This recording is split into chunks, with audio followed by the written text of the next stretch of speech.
Distinguished members of the Cabinet, Excellencies, development partners, ladies and gentlemen, Assalamu alaikum and a very good afternoon. Today is not just about launching a reform program, it is about reflection and it is about resolve. 2 years ago, when this government assumed office, the economy we inherited was confronting immense challenges.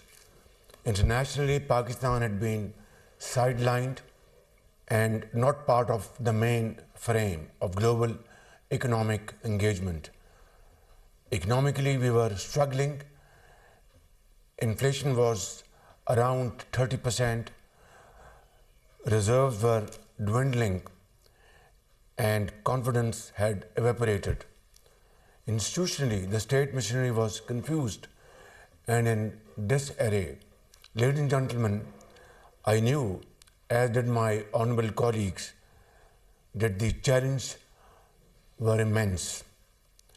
But we also knew, without any ray of doubt, that the task at hand was difficult but not impossible.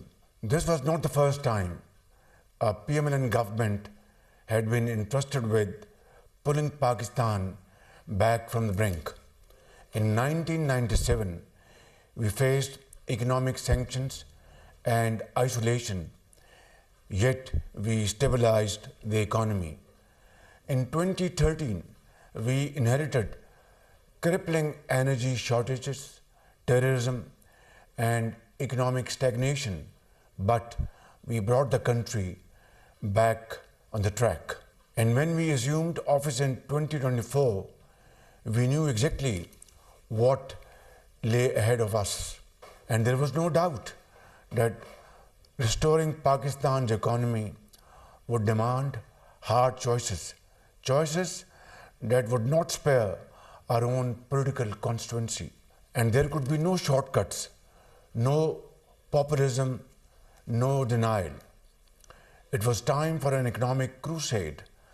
We took very difficult decisions, guided by a clear purpose to pull Pakistan out of economic crisis and put it back on a path of stability and gradual growth. We withdrew unsustainable subsidies. We initiated long-delayed privatization reforms. We restored fiscal discipline. We strengthened public financial management. These were long overdue structural reforms, not cosmetic fixes. They demanded difficult economic choices, which were totally unavoidable. Today, the results speak for themselves. Ladies and gentlemen, over the past 2 years, Pakistan has made real, measurable progress. Inflation has fallen dramatically from 29.2% to 4.5%. Foreign exchange reserves have more than doubled from $9.2 billion to $21.2 billion.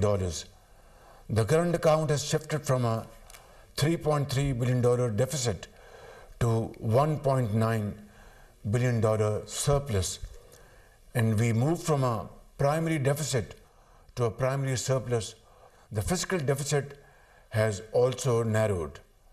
The tax to GDP ratio has risen from around 8% to over 10%, yet still way behind tax to GDP ratio in the region. More than 1 million new taxpayers have entered the formal system. Tax collection grew by 26% in 2025. We have digitized government systems at scale. The e-procurement system, EPADS, now covers over 1,000 federal agencies and more than 500,000 contracts integrated in real time with FBR, NADRA and SECP. Recently, we successfully executed the privatization of Pakistan International Airlines and First Women Bank, steps long discussed but never delivered, and the process of privatization of other important state-owned enterprises are on the way, and the progress is satisfactory, and we shall achieve our targets with unwavering commitment in this behalf, God willing. Ladies and gentlemen, these achievements have been recognized internationally. Leading credit rating agencies, as we have just observed, Pakistan's improving outlook and reform momentum is, mashallah, progressing very well.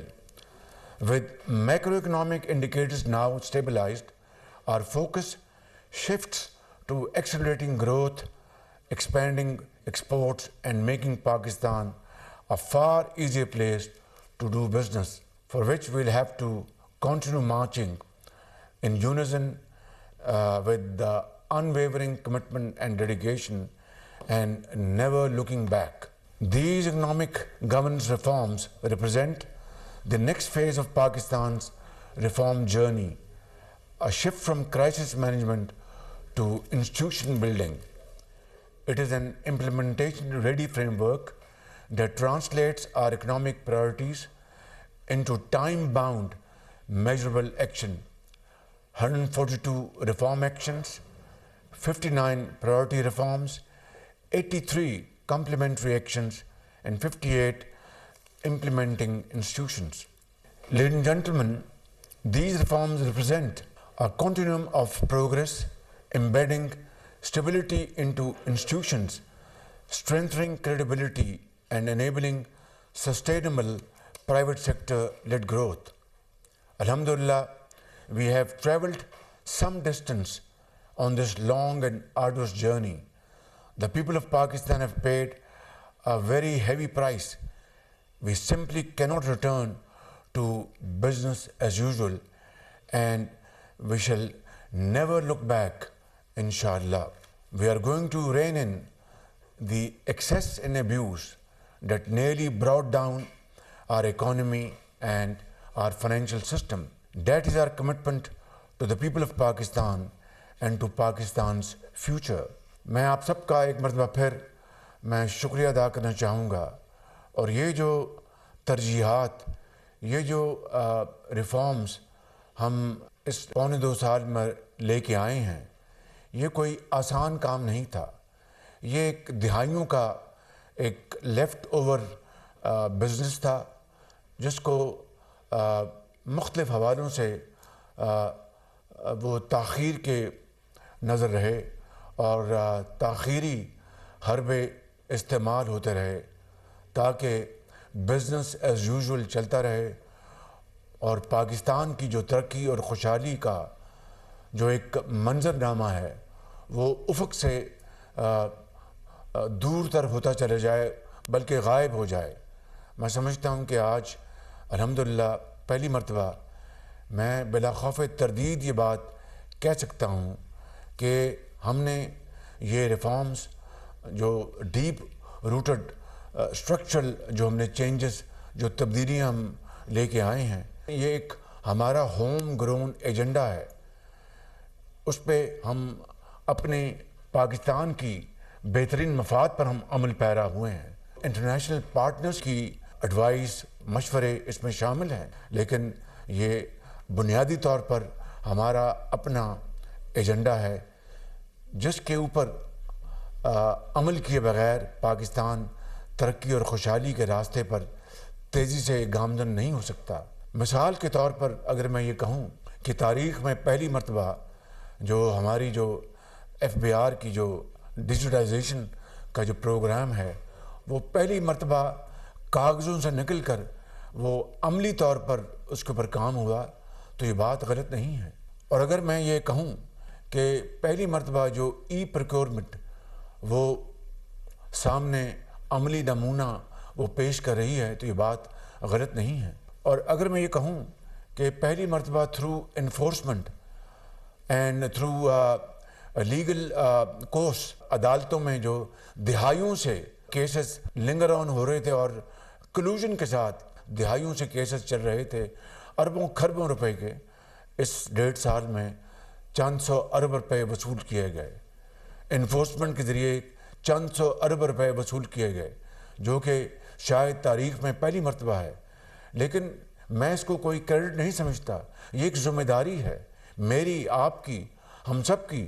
ہم نے قوم کے سامنے جواب دے ہیں، ہم اللہ تعالیٰ کے سامنے جواب دے ہیں کہ اگر یہ ذمہ داری ہمارے کاندھوں پر ہے تو اس کو اسی طرح نبھانا یہ ہم سب کی مشترکہ ذمہ داری ہے۔ میں ختاماً یہاں پر عرض کروں گا، آپ سب نے بڑھ چڑھ کر اس کے لیے کام کیا ہے، چاہے وہ ڈپٹی پرائم منسٹر ہیں، چاہے وہ فنانس منسٹر ہیں، چاہے وہ پلاننگ منسٹر ہیں یا اکنامک افیئرس ڈویژن کے منسٹر ہیں، چاہے وہ ہماری دوسری اکنامک منسٹریز ہیں، چاہے وہ ہمارے ایس ایف سی ہے اور ایف بی آر ہے، لا منسٹر ہیں، اٹارنی جنرل ہیں اور دوسرے ادارے اور آفیسرز اور وزراء۔ میں آپ سب کا میں دل کی اتھاہ گہرائیوں سے شکر گزار